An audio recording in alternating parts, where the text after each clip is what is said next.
Hello everyone, my name is Jaspreet. Welcome to my studio.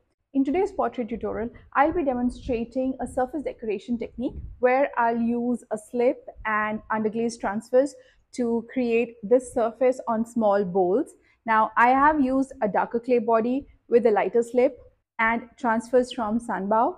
This is a relatively simple project, but there are a few things to make note of.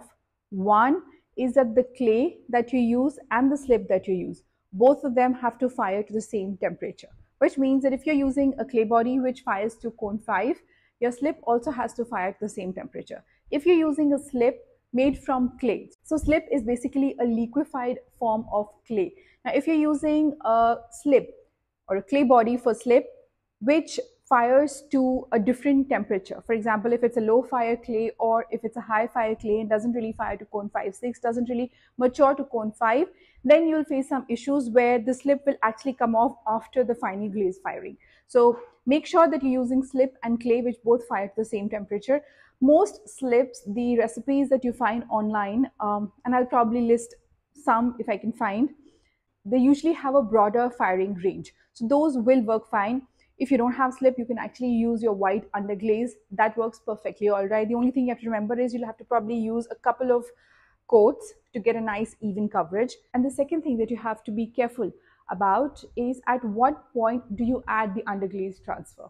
Because because we are using a darker clay body, adding a lighter slip on top and then adding the underglaze, if the slip is too wet and you try to add your underglaze transfers, it's going to be a big mess. So there is a particular point at which you actually do the transfer so that the transfer actually happens and you don't mess the slip underneath. And I'll talk about that during the process while I'm making the pieces. And while I have you here, I have a few more samples. Obviously, this is the one that I just showed you with the clay that I use is a lighter clay. This is more light brown clay that I use, but in the past I've used a much darker clay body. Like this is a nice red clay body that I've used, and I've again used white slip with transfers. Now these are again transfers from Sunbow. Here if you see the slip, the white slip that I used wasn't as thick, but you still get a good impression. You still can see the transfers really well. There's another one with blue, and I really like the look of these with the darker clay at the back. I really enjoy this look. So this is one. Here are a few more examples. In this one, if you see again, you can see the clay body here, but the slip was really thin and you can see the clay underneath. And then there is underglaze transfer again from Sunbow. And here's another one, again on a darker clay body. I love this clay. I love the combination of this clay showing through on the sides and the white slip and then the transfer on top. So I've used the exact same technique for all of these, but I'll be showing you how I make these bowls today. So let's get started. Here's my clay slab already compressed. This is recycled clay. So if you see, this is kind of tearing and things are happening to it, but it's okay. What we're making is really small. So it doesn't matter if you're using recycled clay. I'm okay using recycled clay for this one. Okay. So here's my slab already rolled out and compressed. Now I'm going to start adding the texture. Now again, this texture is for the back of the bowls. So I'm using a doily again, another doily that I have and I love. Okay, this is of course smaller than what we used earlier, and that's okay because you're going to press this in. Now after I use this doily in a darker clay, I am going to remember to wash it before I use it in a white clay. Otherwise, it can get a little muddy. All right, so just pressing the doily in with a pony roller. Again, I like to use my recycled clay for these smaller kind of projects, either for making some kind of tools, bisque, could be bisque molds, sprig molds, stamps, and things like that, or for making some smaller pieces. Just because recycled clay can sometimes get a little, like this has been recycled maybe a couple of times, so that's why it's more teary. Like it tears easily, it has a little less strength. And this is a clay with some grog to it, added to it. Just pressing it in nicely to get a nice deep texture there. Okay, and then the relief. Oh, so pretty. Okay, let's move on. Again, finding another spot. Placing my doily in, and again.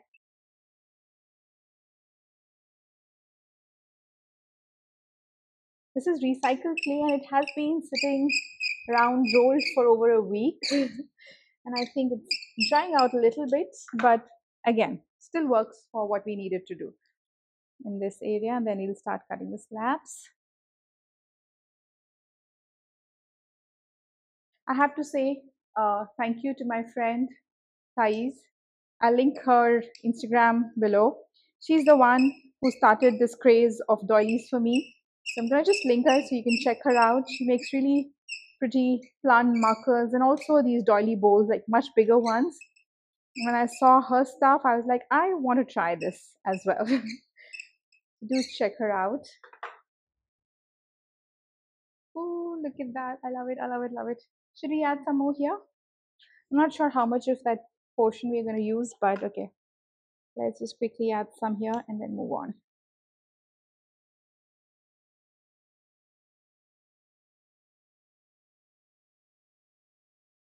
Okay, see, this part's drier. Anyway, now I'm going to first release the clay before I start cutting my small bowls, circles. Okay, so just, you can see how it's stirring because, like I said, this clay, how they say the clay becomes short as you kind of continue recycling it. So that happens, but that's okay. I mean, just know what to expect, that's all. And you'll be okay. All right. So that's my clay release. I'm going to bring in my cookie cutter. You can use something much, you can use a circle to cut this out. It's slightly wonky. I'm going to start cutting now. I can see this area is a little bit weird, so I'm going to leave that there. Start cutting here.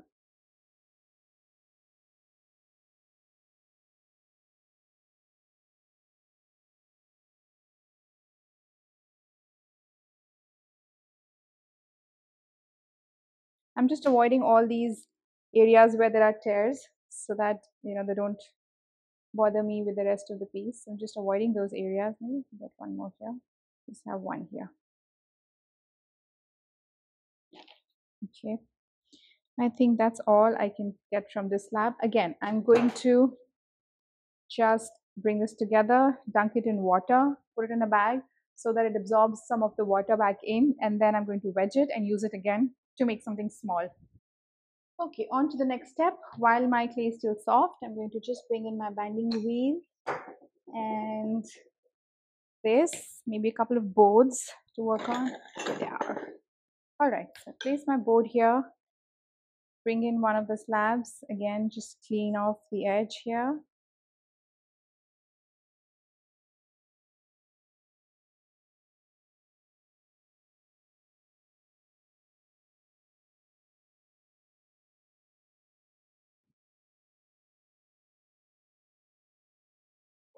Try and place this in the center.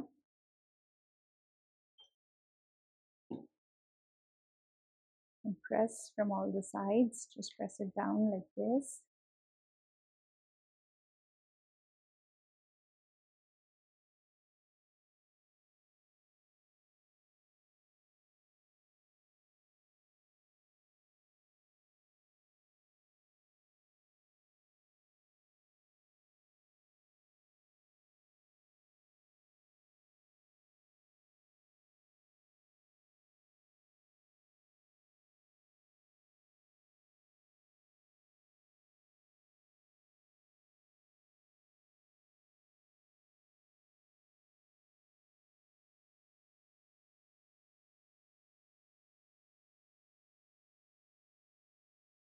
So now that the bowls are done, I'm going to let them set up for a little bit. I don't want them to dry all the way because the next step we have to add slip inside.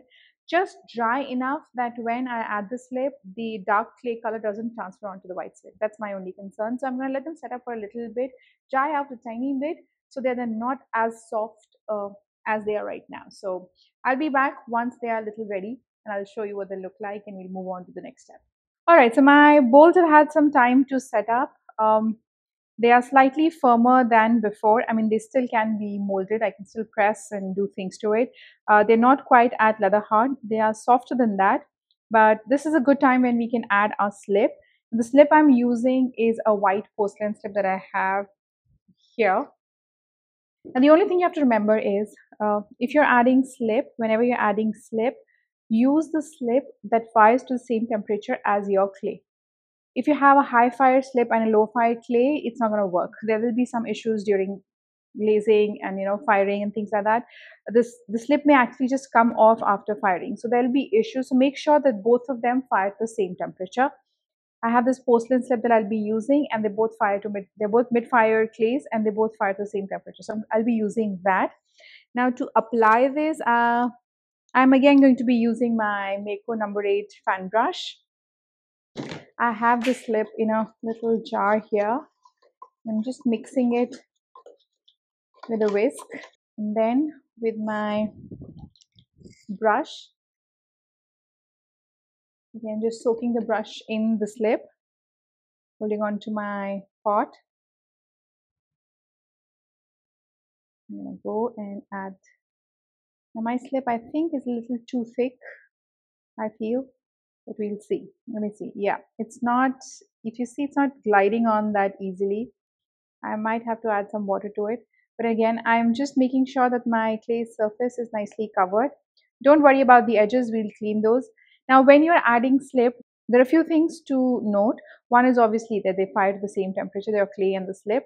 And the other thing is that what kind of look do you want? Do you want your surface to be uniformly white, or you're okay with a little bit of the color underneath showing through? That's a decision you have to make. It's up to you to decide. So if you want a nice even coat where you don't see the clay underneath at all, I would say go with 2 coats. But if you are okay with a little bit of your clay showing through, like a little streaky effect, like more vintagey rustic look, then I think 1.5 coats, like 2 light coats, or 1 coat depending on how thick your slip is, will do. I'm going to wait for this to dry before I decide if I need another coat, though I feel that this is thick enough. If you see, my slip is quite thick. I might just add some water to thin it down a little bit. So let me just thin down my slip and then we'll go on. I'm just adding a little bit of water to see. Yeah, if that works. Yes, just add the water and then mix it well. If you need your whisk, bring out the whisk and use that. And this is thinned down. I'll apply it to my pot and then I'll decide if I need 2 coats or if 1 coat is going to suffice. I have a feeling I may need 2 coats. Okay, so now again, just please, it spreads easily, a little bit easier than before. I know it looks a little off-white, a little yellow, but it's actually a nice white colored slip. Okay. So you don't have to wait till your clay is at bone dry or even leather hard, because you need to add it while it's still soft, while there's still moisture in the clay, to avoid uneven drying and issues with drying and things like that. So that's why we're adding it now when my clay is still soft.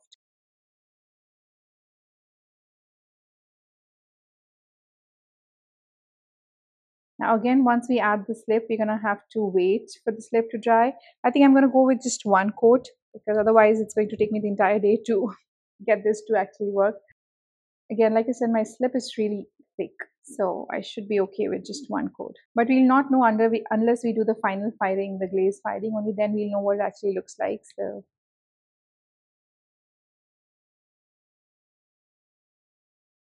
I'm just trying to get as even a coat as possible. Don't worry about the edges. Like I said, we're going to clean up the edges in a second. So right now, just make sure that you have nice even coat.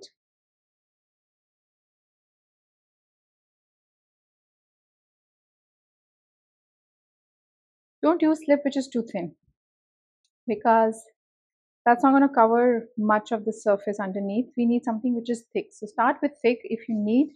If it's difficult to apply, then you can thin it down a little bit, but start with a thicker slip application. Okay, now we have to let them set up for some time so they dry out before we move on to the next step. Now, the stage to which you have to let them set up, what is that stage? So if you see, let me just compare these two. This is the one that we just added slip to. So this is nice and glossy. Oof, that's thick.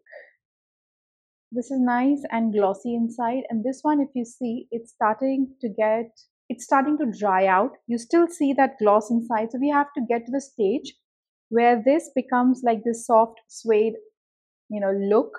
No more glossiness, just this soft suede look. Because at that stage, when it comes to that stage, that is when you'll be able to add the transfer to it. Otherwise, you'll mess it up completely. So if you see right now, this part, if I'm touching this, it's not transferring onto my finger, and that's the stage. So this soft suede stage, that's how your entire pot should be. There's still a little bit of glossy inside here, so have to wait for this to dry to this point where it's nice and soft suede. Because when you try and when you touch it, it doesn't transfer. So let it dry to that stage. That's the key here.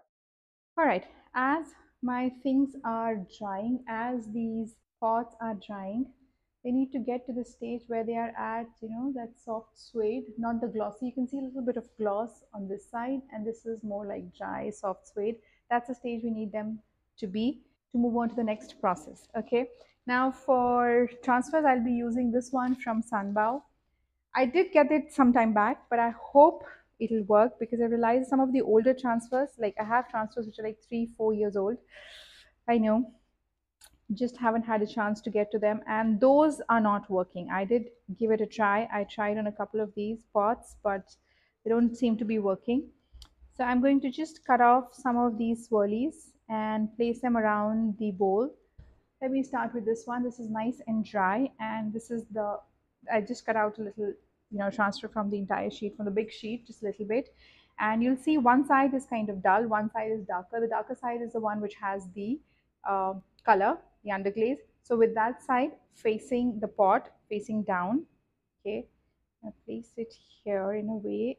Just find a place. Okay, I think this looks okay to me. I'm going to just lightly start pressing this onto the slipped surface, just tacking it onto the surface for now, and then with a damp sponge I'll come in and start pressing on the transfer. I'm holding on to the pot from the outside because remember my pot is still fairly soft, because we need to do this while things are still soft so that the transfer can actually happen. There's enough moisture in the pot, and you add a little bit on top here like this.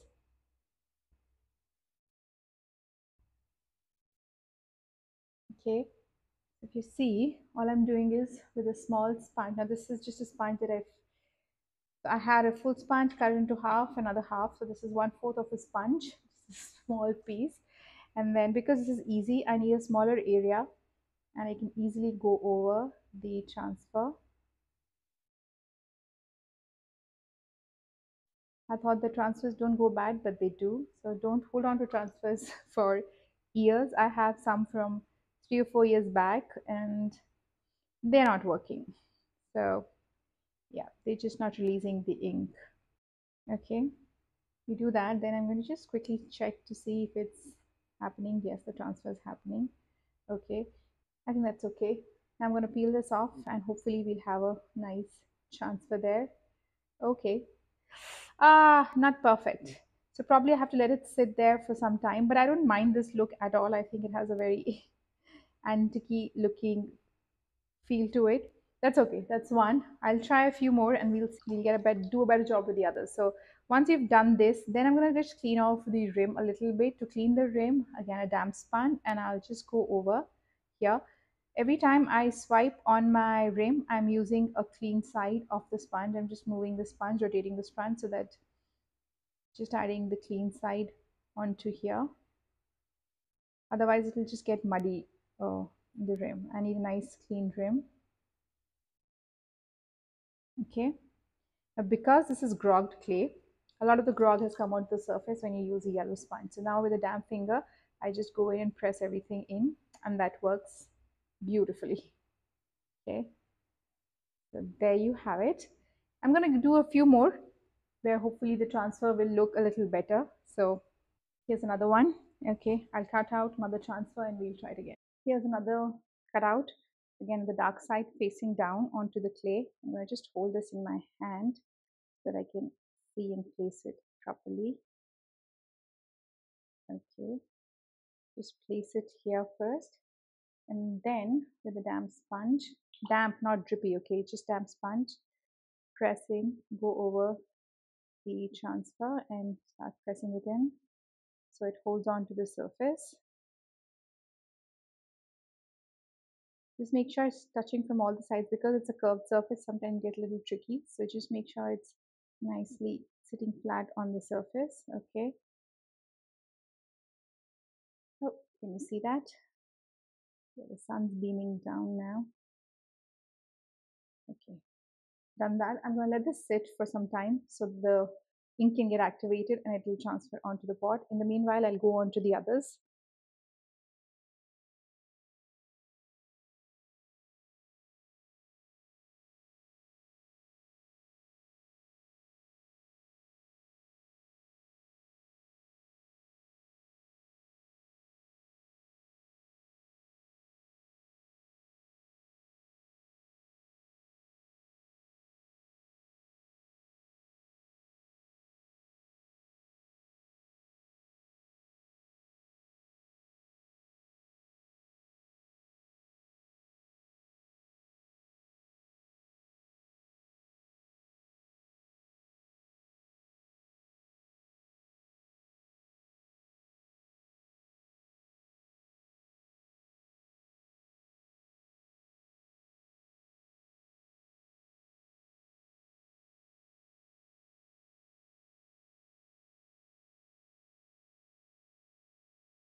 Okay, now that I've added all the transfers, time to peel them off and see if they actually work.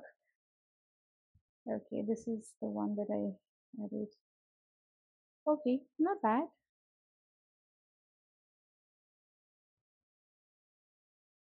Ah, I like it. Okay, once I remove the transfer, I just clean off the edges with a damp sponge.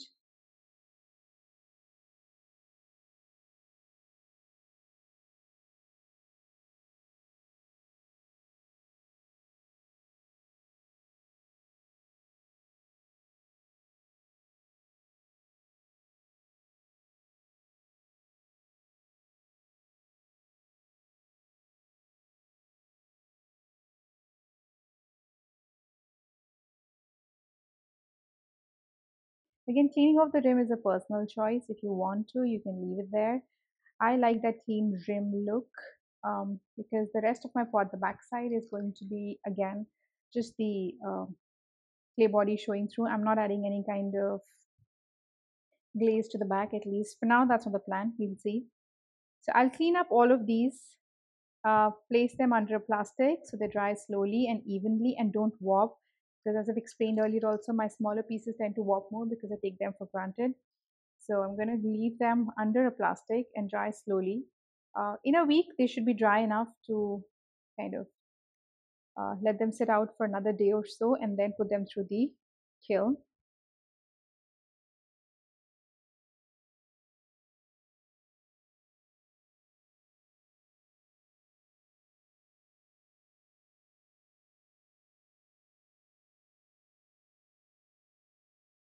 Okay, so here are dishes after bisque firing. You can see this clay looks quite red at this point, but if I'm right about my clay, this is going to turn like a darker brown. Um, and this is what the inside looks like. This is nice and smooth with the slip, and that's my transfer. I'm not going to touch the transfer because at this stage the transfer is still kind of, I can still, I think, mess it up. So I'm not going to touch it. Okay, now what is the plan? The plan is to add a white underglaze to the back so that you can see more of this texture. Because like I said, after firing, this is going to be more brown.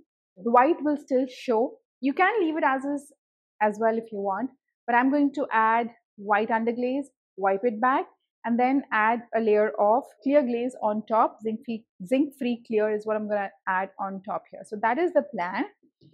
Let's get started. And here's my white. This is a speedball white underglaze that I have. For these, I'm going to be using my bamboo brushes. These brushes, they come in so handy for these kind of things. They're nice and absorbent, not too big. I'm just adding water to the cap here with the underglaze so that you can mix it because this is quite thick, the underglaze at this point. If you're using a lighter clay, then of course you can add any other colors that you want. I don't think any of the other colors will really be visible. Because my inside is white, I'm just going to go with the white underglaze on the outside. So I'm just mixing my underglaze here, and then just bring your bowl here and start adding this onto the bowl.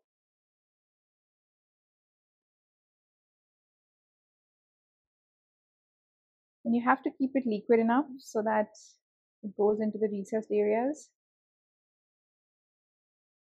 But again, should have some amount of color to them, like white underglaze color to it, so that you see that white in the recessed areas. So I'm going to just do this for all of my doily bowls. Just being careful where I'm holding them. You can use a white glaze as well if you want for this, and then wipe it back, especially if it's not a melty glaze like soft white or pearl white. You can still use a white glaze. That should work as well.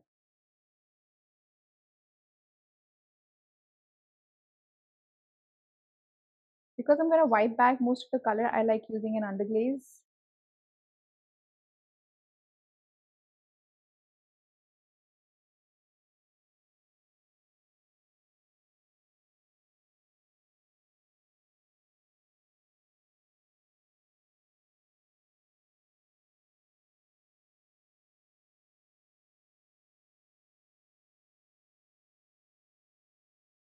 I'm going to quickly just clean up these, which I've already added underglaze to. So taking a damp sponge, holding onto your bowl, and just getting rid of the whites, the raised areas, so that it stays in the recessed areas. You're able to see the texture a little better. That's all.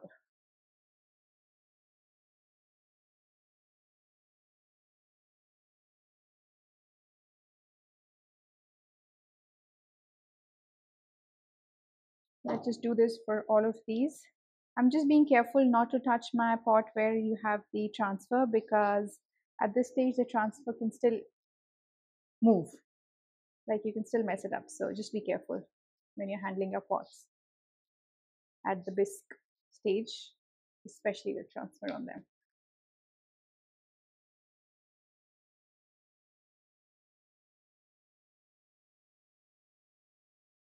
So here are all the outsides done. Now it's time for the inside. Inside is fairly simple. It's just going to be one quick swipe of clear and you're done. This is a clear mix in my studio. It's a recipe from Glazy, I think. Just remember you have to use a zinc-free clear. You can use, Amoco, Mako, all brands, I think Spectrum has a clear, so get any clear which is zinc-free. Okay, so just holding on to my pot, and I'm using a smaller brush. Should I use this one or my big brush? Okay, let's use this one. This is like a medium fan brush, not very thick. It's kind of flimsy, but I think for this size it should be okay. Just this. I'm going to start with the one swipe. That's done, and then a little bit here. Right, just making sure everything is covered. It's up to you. You want to cover the edge, you want to leave it glossy, or you want it clean. I think I want the raw clay to show. So I'm just going to go around and clean that off.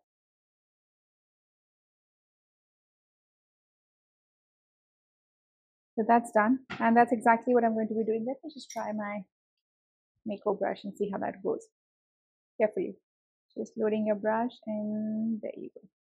I think your fan brush will do a better job because you just need one coat. This is a dip and pour glaze.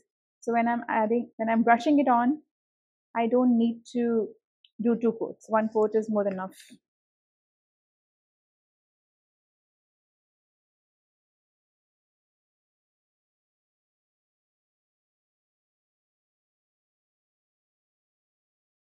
pretty much a repetitive process, and I'll just fast forward this bit.